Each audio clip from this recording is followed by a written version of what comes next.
اعوذ باللہ من الشیطان الرجیم بسم اللہ الرحمن الرحیم وما ابریو اور نہیں میں پکیزہ سمجھتا نفسی اپنی جان کو ان النفس بے شک نفس لامارۃ البتہ نفس امارہ بالسوء وہ حکم دیتا ہے برائی کا الا مگر ما رحیمہ مگر جس پر رحم کرے ربی میرا رب انا بے شک ربی میرا رب غفور الرحیم بڑا بخشنے والا اور بڑا رحم کرنے والا ہے۔ جیسے کہ آپ جانتے ہیں کہ نفس تین طرح کے ہوتے ہیں، نفس امارہ، یہ جو نفس یہاں پہ آیا نفس امارہ، نفس امارہ کیا کہتے ہیں؟ برائی پہ آمادہ کرنے والا نفس، جو آپ کو گناہ کرنے کے لیے کہتا ہے، نفس امارہ۔ اور دوسرا کیا ہوتا ہے؟ نفس لوامہ، ملامت کرنے والا نفس۔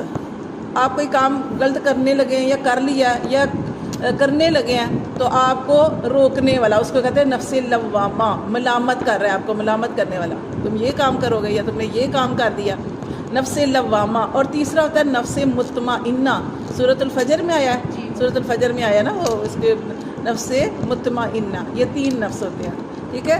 تو یہاں پہ جو اگر زلیخا کی بات کی جائے، جیسے کہ پیچھے زلیخا نے اپنے گناہ کا اقرار کیا تھا، تو اس کے بارے میں یہ دو قول ہیں کہ ایک تو کہا جاتا ہے یہ بات زلیخا نے کہی کہ وما ابری نفسی، میں نہیں کہتی میرا نفس پاک ہے، ان النفس لامارۃ بالسوء، کیونکہ نفس امارہ جو ہے وہ تو برائی ہی کی دعوت دیتا ہے۔ ایک تو یہ روایت ہے، دوسرا یہ کہ کہا جاتا ہے کہ یوسف علیہ السلام جو تھے انہوں نے یہ کہا کہ وما ابری نفسی، کہ میں نہیں کہتا کہ میرا نفس پاک ہے، ان النفس بے شک نفس امارہ بالسوء، وہ برائی کو حکم دیتا ہے۔ اور یہاں پہ وہ کہہ رہے ہیں کہ نفس امارہ، ہر انسان کے ساتھ نفس لگا ہوا ہے اس کو بھڑکانے والا، وہ شیطان کی صورت میں آپ کہہ لیں، وہ جو وسوسے ڈالتا ہے یا کچھ بھی، ہر شخص کے ساتھ نفس امارہ لگا ہوا ہے۔ تو وہ کہہ رہے ہیں کہ بے شک نفس امارہ جو ہے وہ تو برائی کا حکم دیتا ہے، الا ما رحم ربی، مگر جس پر میرا رب رحم کرے، کہ اگر میں بچا، زلیخا سے بچا، تو مجھے کس نے بچایا؟ میرے رب کا کرم ہے، میرے رب کی رحمت ہے کہ میرے رب نے مجھے بچا لیا، یعنی وہ ساری چیز کو اپنے رب کی طرف منسوخ کرے، اور یہی عاجزی ہوتی ہے، ٹھیک ہے۔ وہ کہہ رہے اللہ ما رحم ربی، مگر جس پر میرا رب رحم کرے، انا ربی غفور الرحیم، بے شک میرا رب بخشنے والا رحم کرنے والا ہے۔ اس کے بارے میں نبی کریم صلی اللہ علیہ وسلم کی ایک حدیث ہے جس میں آپ صلی اللہ علیہ وسلم نے ارشاد فرمایا کہ تمہارا ایک رفیق ہے، وہ تم اس کو کھلاتے ہو پلاتے ہو، اس کا دھیان رکھتے ہو، لیکن پھر وہ ٹیڑھا چلتا ہے۔ لیکن اگر تم اس کے اوپر بوجھ ڈالتے ہو، اس کا دھیان نہیں رکھتے، اس کے اوپر بوجھ ڈالتے ہو، تو پھر کیا کرتا ہے؟ وہ سیدھا چلتا ہے۔ تو یہ کیا ہے؟ یہ نفس امارہ ہے۔ نفس امارہ کیا ہے کہ آپ دیکھیں کہ نفس امارہ یہ اس نفس کی مثال دی گئی ہے کہ تمہارا ایک رفیق ہے کہ جس کو تم کھلاتے ہو پلاتے ہو، نفس ہے، نفس کو اس کی من چاہی زندگی آپ گزارتی ہے، جو نفس نے کہا، کھایا پیا پہنا، جہاں دل کیا گئے، کوئی اللہ کے حکموں کا نہیں پتہ، یہ نفس امارہ غلط کام کرواتا ہے۔ آپ نے فرمایا تم اس کا ہر طرف سے اپنے نفس کا خیال رکھتے ہو، لیکن وہ تمہارا خیال نہیں رکھتا۔ اور ہاں، کب یہ صحیح ہوتا ہے کہ جب تم اس کے اوپر بوجھ ڈالتے ہو۔ کس کا بوجھ؟ نماز کا بوجھ، اسی طرح قرآن کا، اچھے اعمال، یعنی جب تم یہ کرتے ہو تو پھر وہ سیدھا رہتا ہے، ٹھیک ہے نا۔ تو یہ نفس امارہ، ٹھیک ہے۔ یہ نفس امارہ کون سا نفس ہوتا ہے؟ ہر بندے کے ساتھ لگا ہوا ہے جو برائی پہ اکساتا ہے کہ یہ کرو، فلاں کے ساتھ نہ ملو، فلاں کے ساتھ ظلم کرو، تم خرچ نہ کرو، یعنی ساری چیزیں اس کے اندر آ سکتی ہیں۔ اور دوسرا پھر آگے کیا ہے؟ نفس لوامہ، جیسے ابھی آپ کو بتایا کہ آپ کوئی غلط کام کرنے لگی تھی تو آپ کے نفس نے آپ کو ملامت کی کہ نہیں کرنا، آپ سوچ رہی ہیں میں فلاں کے ساتھ ساری زندگی نہیں ملوں گی، آپ کے رشتے دار ہے، لیکن کیا ہے کہ آپ کا نفس ملامت کر رہا ہے، نہیں اللہ کا حکم ہے، نہیں اللہ کا حکم ہے، ٹھیک ہے۔ نفس مطمئنہ وہ ہوتا ہے کہ وہ مطمئن نفس، یعنی آپ اللہ کی رضا میں اتنے راضی ہو جاؤ کہ اللہ آپ کو تکلیف دے، اللہ آپ کو خوشی دے، اللہ آپ کو سکون دے، اللہ آپ کو راحت دے، بیماری دے، کچھ بھی حالات ہو، آپ کا نفس مطمئن ہے کہ جو بھی میرے رب کی طرف سے آ گیا میں اس کی رضا میں راضی ہوں۔ تو یہ بہت کم لوگوں کو نصیب ہوتا ہے، یہ انبیاء کو ہی ہوتا ہوگا، ہم تو بڑے نشکرے ہیں ٹھیک ہے. تو یہاں پہ اللہ فرماتے ہیں ان ربی غفور الرحیم، بے شک میرا رب، یوسف علیہ السلام کہہ رہے میرا رب بڑا بخشنے والا اور بڑا رحم کرنے والا ہے. وقال المالک تونی، اور کہا بادشاہ نے اس کو میرے پاس لے کے آؤ، بھی اس کو کس کو، یوسف علیہ السلام کو میرے پاس لے کے آؤ، کہ انہوں نے خواب کی تعبیر بتائی تھی نا. کہنے لگے میرے پاس لے کے آؤ، استخلص، میں اس کو خالص کر لوں لنفسی، اپنی ذات کے لیے، اپنی ذات. کیونکہ یوسف علیہ السلام نے تعبیر بہت ہی اچھی بتائی تھی کہ 7 سال صحت آئیں گے، 7 سال میں جو تم نے جمع کرنا ہے، سمجھو 14 سال کھانا ہے. سوچے مطلب، اور پھر کتنی پیاری ترکیب بتائی کہ 7 سال جمع کرنا ہے، کھانا بھی ہے، لیکن اتنی ہر جگہ پہ ہر ایک کو حکم دو کہ ہر ایک اپنے بادشاہ کو کہ ہر ایک کو حکم دو کہ کاشتکاری کرے، کھیتی باڑی کرے، اور اتنی فصل اگے کہ وہ ہمارے آئندہ 7 سالوں میں کام آ جائے. تو یعنی 7 سال محنت کی اور 14 سال یعنی وہ فصل جو تھی وہ کھائی. یعنی تو یہ یوسف علیہ السلام نے حال بتایا تھا. تو بادشاہ اتنا مطمئن ہوا تھا، تو بادشاہ نے کہا تھا کہ اس کو میرے پاس لے کے آؤ کہ اس کو میں چن لوں اپنی ذات کے لیے. فلما کلمہ، پھر جب یوسف علیہ السلام آئے اور ان سے بات کی. ایک بندہ آپ کے مطلب آپ اس کے بارے میں جانتے ہیں بس، لیکن آپ نے اس کو دیکھا، اس کے ساتھ جب بات کریں گے پھر آپ کو سمجھ آئے گی کہ یہ کس عادت کا ہے. تو اب یوسف علیہ السلام سے جب بادشاہ نے بات کی تو یوسف علیہ السلام تو بہت ہی اچھی طرح سے بات کرنے والے، سمجھانے والے، اور بہت ہی اچھی جیسے خواب تھی تو بہت آگے حکمت سے اس کا حال بھی بتانے والے. صرف یہ نہیں کہا یہ خواب آئے گی تو بس یہ 7 سال کڑے آئیں گے اور 7 سال جو ہے وہ خوشحالی کے آئیں گے، بلکہ انہوں نے حال بتایا. بہترین انسان وہ ہے جو آپ کو حال بھی بتائے. کتنا پیارا حال بتایا کہ پھر اس کو سنبھال کے رکھنا، پوری ترکیب. یہ بہت بڑی بات ہے. اور کیونکہ آپ گندم نکال لیتے ہیں نا تو اس کو پھر کیڑا لگ جاتا ہے، کیڑا لگ جاتا ہے. جب آپ اس کی خوشیوں میں، اس کے بالیوں میں رکھتے ہو، ایسے سیو کرتے ہو، اس کو کیڑا نہیں لگتے. یہ بہت بڑی حکمت تھی جو یوسف علیہ السلام نے ان کو بتائی تھی. تو یہاں پہ جب بادشاہ نے یوسف علیہ السلام سے بات کی، کالا، تو پھر بادشاہ نے کہا انک الیوم، بے شک آج کے دن، لدینا، البتہ ہمارے پاس ہے، مکین امین، تو مکین یعنی بلند مرتبہ اور امانت والی جگہ پہ ہے، یعنی معتبر جگہ پہ ہے، کہ یعنی اتنا بلند درجہ جو کا ٹھکانہ ان کو دے دیا. اور 1 سال پورا 1 سال مہمان ہی بنا کے رکھا. اور کیوں مہمان بنا کے رکھا؟ آپ نے دیکھا جیسے ہم واقعہ پڑھے ہیں، یہ یعقوب علیہ السلام کا بھی واقعہ تھا، اس کے اندر بھی موسیٰ علیہ السلام کا بھی سیم ایسے کا ہی واقعہ ہے کہ جب ان کی شادی ہونی تھی تو ان کو گھر میں رکھا. یہ بڑوں کی نا یہ ایک چیز ہوتی ہے.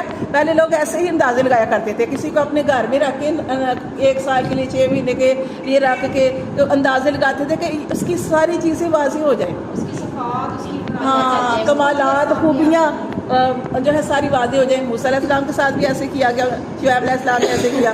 تو یہاں پہ یعقوب علیہ السلام کی بھی جب شادی ہونی تھی تو ان کے ساتھ بھی یہ معاملہ جو تھا ہوا تھا.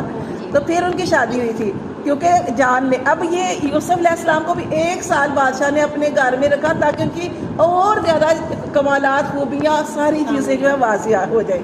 تو یہاں پہ انہوں نے، لیکن بادشاہ اتنا مطمئن ہوا، حالانکہ کافر بادشاہ تھا، اس نے کہا کہ یوسف علیہ السلام سے کہ آج تم امن والی جگہ پہ ہو، تمہیں امن والی جگہ ملی ہے اور تمہیں معتبر جگہ ٹھکانہ جو ہے وہ یہاں پہ ملے گا. قال اجعلنی، اب دیکھیں یوسف علیہ السلام نے کیا کہا، قال اجعلنی، مجھے مقرر کر دو، علی خزائن الارض، زمین کے خزانوں پر.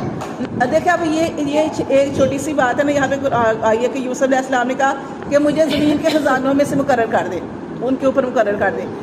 جبکہ نبی کریم صلی اللہ علیہ وسلم نے ارشاد فرمایا کبھی عہدہ نہیں مانگنا چاہیے، عہدہ نہیں مانگنا چاہیے. آپ خود کوئی کسی سے عہدہ مانگے کہ مجھے یہ عہدہ دے دے، اس عہدے مانگنے کو منع فرمایا گیا. لیکن اب یوسف علیہ السلام نے یہ کیوں عہدہ مانگا؟ کیونکہ وہاں پہ جو تھا یوسف علیہ السلام نے چونکہ خواب کی تعبیر بتائی تھی. یوسف بادشاہ جو تھا کافر تھا اور بادشاہ کے جو درباری تھے اب ان کو اتنی سمجھ نہیں تھی کہ ہم کیسی کیونکہ بادشاہ پریشان تھا کہ کیسی حکمت عملی کرے کہ 7 سال کی خوراک ہم نے 14 سال کھانی ہے، تو کیسے یہ سارا سسٹم چلے گا؟ تو کہتے ہیں کہ جب آپ کے اندر خوبی ہو تو آپ پھر بے وقت ضرورت کہہ سکتے ہیں کہ چلے مجھے اس جگہ پہ آپ مقرر کر دیں، میں اس کو سنبھالوں. ویسے عہدہ نہیں مانگنا چاہیے، ٹھیک ہے. تو اب یہاں پہ یوسف علیہ السلام جو تھے انہوں نے کہا کہ مجھے مقرر کر دیں علی خزائن الارض، زمین کے خزانوں پر. اور ویسے بھی آپ جانتے ہیں کہ یوسف علیہ السلام جو تھے ان کے والد صاحب جو تھے وہ گاؤں میں رہتے تھے اور وہاں کی ساری چیزوں کے بارے میں خوب واقف تھے، اور یہ شہر تھا جہاں پہ وہ آئے تھے، ٹھیک ہے۔ تو اس لیے یوسف علیہ السلام نے کہا کہ مجھے زمین کے خزانوں میں مقرر کر دیں، انی حفیظ علیم، اور یہ اپنی صفت بیان کی بے وقت ضرورت۔ آپ کو کہنا نہیں چاہیے کہ میں ایسا ہوں، لیکن یہاں پہ جہاں پہ مطلب کہ ایسی جگہ پہ ہو وہاں پہ آپ اپنی کمال، اپنی خوبیوں کا ذکر کر سکتے ہیں۔ انی حفیظ علیم، کہ میں حفاظت بھی کروں گا اور میں خوب اس کے بارے میں جاننے والا بھی ہوں، کہ کیسے میں نے یہ 7 سال کی جو کاشتکاری ہوگی اور اس کو 14 سال تک کیسے اس کو محفوظ کرنا ہے، کیسے سسٹم چلنا ہے۔ کیونکہ یوسف علیہ السلام نے خواب میں یہ بتایا تھا نا کہ 7 سال بڑے سخت جو ہے وہ پہلے خوشحالی ہوگی، جو کھیتی باڑی کرنا، اور اس کے بعد 7 سال سخت آئیں گے، اور جو جمع کرو گے، جمع کرنا اور بالیوں میں رکھنا، اس لیے کہ نہ صرف مصر میں بلکہ فلسطین دور دور تک ہر جگہ پہ قحط سالی ہو جائے گی۔ تو یہاں نہیں، ہر دور دور سے یہاں پہ لوگ آئیں گے یہ غلہ لینے کے لیے، اسی لیے تو ان کے بھائی بھی آئے تھے نا، پھر فلسطین میں رہتے تھے نا، تو بھائی بھی آئے تھے۔ تو یہاں پہ یہ ساری جو چیزیں انہوں نے ظاہر کی تھی، تو پھر انہوں نے کہا تھا کہ مجھے زمین کے خزانوں پر بنانا، میں حفاظت کرنے والا اور خوب جاننے والا ہوں۔ وَكَذَلِكَ، اور اسی طرح اللہ فرماتے ہیں مَكَّنَّا، کہاں وہ جیل میں، اللہ فرماتے ہیں اللہ نے کیسی تدبیر کی۔ انسان کیا کرتا ہے؟ انسان مکر کرتا ہے، انسان چالیں چلتا ہے، کسی کو گرانے کی کوشش کرتا ہے، کسی کے خلاف کچھ جو اس سے بنتا ہے وہ کرنے کی کوشش کرتا ہے، لیکن اللہ تعالیٰ فرماتے ہیں اللہ تدبیر کرنے والے ہیں۔ یہ ہوتی ہے تدبیر۔ کہاں تھے وہ؟ جیل میں۔ اللہ فرماتے ہیں وَكَذَلِكَ مَكَّنَّا، اسی طرح ہم نے ٹھکانہ دیا یوسف علیہ السلام کو فی الارض، زمین میں ٹھکانہ دے دیا، بہت اچھا ٹھکانہ، ٹھیک ہے، کہ بادشاہ نے ان کو اتنا معتبر ٹھکانہ دیا کہ بادشاہ 1 سال بس دیکھتا رہا پہلے یوسف علیہ السلام کو، 1 سال کے بعد وہ برائے نام بادشاہ تھا، اس نے سارے اختیارات یوسف علیہ السلام کو دے دیے، ایسا ٹھکانہ دیا۔ اللہ فرماتے ہیں وَكَذَلِكَ مَكَّنَّا لِيُوسُفَ، اسی طرح ہم نے ٹھکانہ دیا یوسف کو فی الارض، زمین میں، يَتَبَوَّأُ، وہ ٹھکانہ پکڑتا تھا، منہا، اس زمین میں، حیث یشاء، جہاں وہ چاہتا۔ کہاں وہ ایک جگہ پہ باندھا ہے، کہاں وہ کنویں میں ہے، کہاں وہ زلیخا کے گھر ہیں، کہاں وہ قید میں ہیں، لیکن اللہ نے ان کو ایسا معتبر جو ہے وہ ٹھکانہ دیا، بلند مرتبہ ٹھکانہ دیا کہ وہ بادشاہ بن گئے، اور زمین میں جہاں چاہتے تھے وہ جاتے تھے۔ نصیب، اللہ فرماتے ہیں نصیب، ہم پہنچاتے ہیں برحمتنا، اپنی رحمت سے، من نشاء، جسے چاہتے ہیں۔ یہ ٹھکانہ اللہ نے دیا، اللہ فرماتے ہیں ہم ہی کرنے والے ہیں، ہم نہیں پہنچایا اپنی رحمت سے جسے چاہا، ولا نضیع، اور نہیں ہم ضائع کرتے اجر المحسنین، اجر نیکوکاروں کا۔ کہ یوسف علیہ السلام نیکوکار تھے، جیل کے اندر تھے، دعوت دیتے رہے اللہ ایک ہے، ایک اللہ بہتر ہے یا وہ مختلف رب بہتر ہے، دین کی تبلیغ کرتے رہے، خوابوں کی تعبیر بتاتے رہے، جیل کے اندر کوئی بیمار ہوتا اس کی عیادت کرتے، حوصلہ افزائی کرتے، یہ ساری ان کے اندر خوبیاں تھی۔ اللہ فرماتے ہیں ہم نیکوکاروں کا، اور صبر کیا نا، کتنا بڑا ان کے اوپر الزام لگا دیا، لیکن وہ صبر کے ساتھ جیل کے اندر رہے، اور انہیں اللہ فرماتے ہیں کہ ہم اجر ضائع نہیں کرتے نیکوکاروں کا۔ ولا اجر الآخرۃ، اور البتہ اجر آخرت کا، خیر، وہ بہتر ہے، للذین، ان لوگوں کے لیے، آمنوا، جو ایمان لائے، وکانوا یتقون، اور جو ڈرتے رہے، ان کے لیے بھی۔